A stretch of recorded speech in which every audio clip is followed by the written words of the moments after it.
kapakapan dito. Ang mga nag-iimagsik ay dapat parusahan. Kung ganyan ang iyong pamamalakad, wala nang hustisya. Hindi ka maatim ang ganitong sistema. Ang kalayaang natamo ni Basilio ay nagbigay lamang ng bagong alab sa kanyang damdaming makabayan. Ang mga sugat ng pagkakabilanggo ay nagmarka ng kanyang paghahanap ng katarungan. Narinig niyo ba? Ikinulong daw si Basilio. Pati sila sa gamit iba pa natin mga kasama.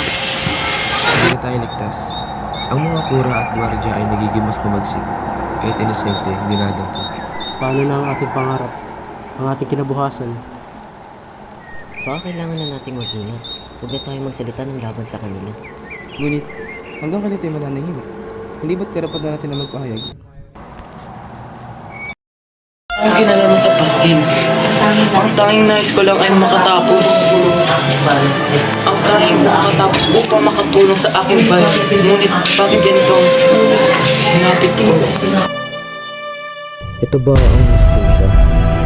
Ang mga tunay na may sala ay malaya habang ang mga inosente ay nagdurusa. Madam, kailan ako makakatakas? Wala akong ginawang masama. Hindi ko alam. Hintayin mo na lang ang utos mula sa itaas.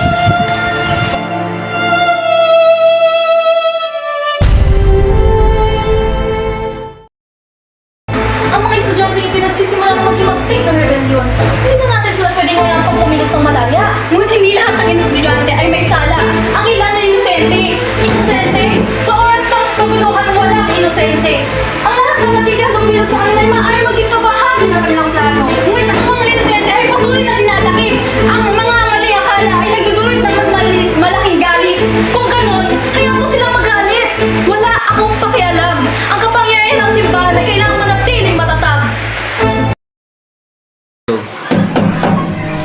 Basilio, pinapalaya ka na. Bakit? Sino nakutos? Hindi ko alam. Isa lang ang malinaw. Malaya ka.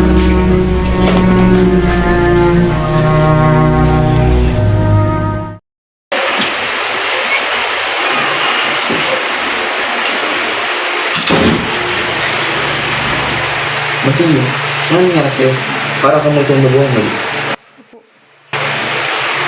Marami na pong nangyari dun sa mga. Ang pagkamatay ni Huli at ang aking pagkakakulo ay nagmula sa aking mga mata. Handa na po akong sumanib sa inyong mga liwanag. Sa wakas, naisip din. Ang ating aligayin para sa mga salimpal sa tulad.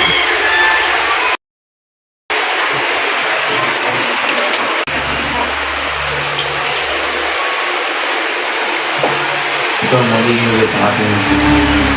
Sa ilang taon po na lang magiging.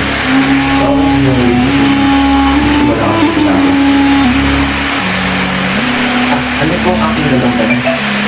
Makipagkita kang tayo sa Carlos. Tandaan ko ba? Tingin yung mga nakatagong armas ko ron. Ito ang nunulunod sa mga arawan at sa pagkuha ng mga puno. Tandaan, sa pagsabaw ng lampara. Yan ang ating luto. Ngayon ang luto. Wala na ako natin para sa bahay niya. Para sa ating bahay.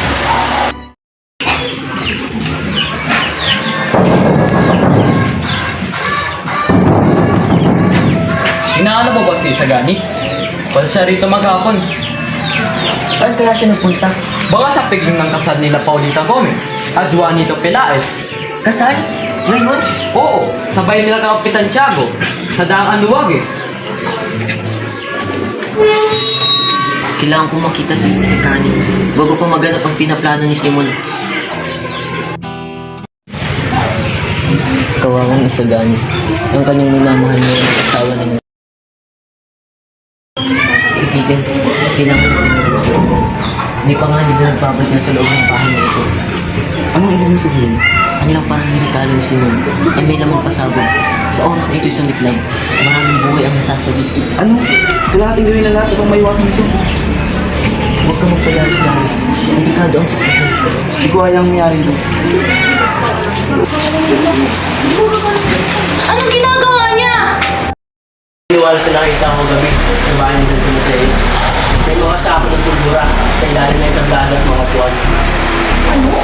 Sino naman maglalagay ng mga ganong bagay doon? Baka naman isa sa mga kaaway na doon Timoteo, ano? nagsisimula natin. May nagsasabi na ang napaka ng regalo ni Simon ay ninakaw. At ayun daw ako nagpapasabog sa pulbura. Kung hindi ko na ninakaw ang lampara, baka nagkaroon ng malaking trahedya. Tama ka dyan. Kaya pinagkahanap ko sa susunod na gawin ko. Tanyo, wala mabagal dito! Mga kaibigan, baka pwede na sila Tumako din, Carolino. Mga tulisan ng mga yan. Mission! Mission!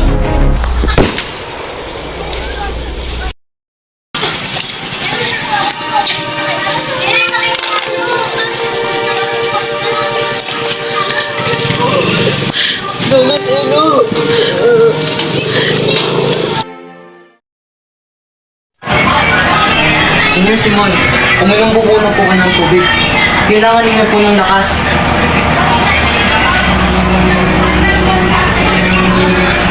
Salamat, Padre. Ngunit alam kong malapit na ang aking oras. Bakit ginawa niyo ito, Senyor? Sino ang nagtulak sa inyo dito ng landas? Ako si Juan Crisostomo Ibarra. Bumalik ako upang ipagiganti at probuhin ang ating bayan. Ibarra? Hindi inasaan. Ngunit ang paghiganti hindi tungo sa kalayaan. Alam ko na ngayon, Padre. Ang aking mga layamanin at plano ay naumpisa na. Ang tunay na kalayaan ay nagmumula sa dalisay, hindi sa dahas o kaya yaman. Sana'y magbunga ng kabutihan ang aking mga pagkakaroon.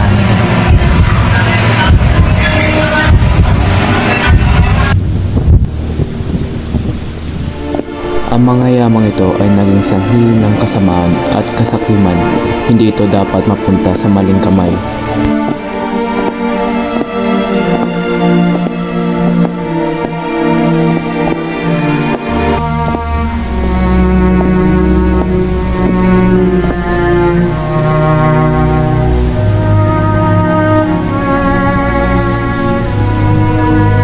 Naway sa kailaliman ng dagat ang mga ito ay maghintay hanggang sa dumating ang panahon na ang ating bayan ay handa na para sa tunay na kalayaan.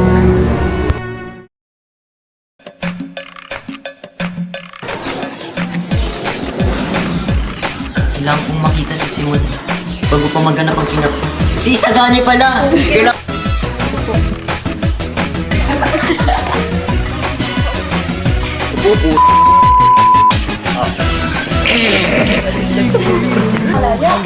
Ngunit ang mga estudyante, Kasal? Ngayon? Oo. Baka nasagap. Rolling, lights, camera, action! Manang, kailangan ako makakalaya. Wala akong ginawang kasama. Ikaw, nakalimutan. Nag-video kasi Tia.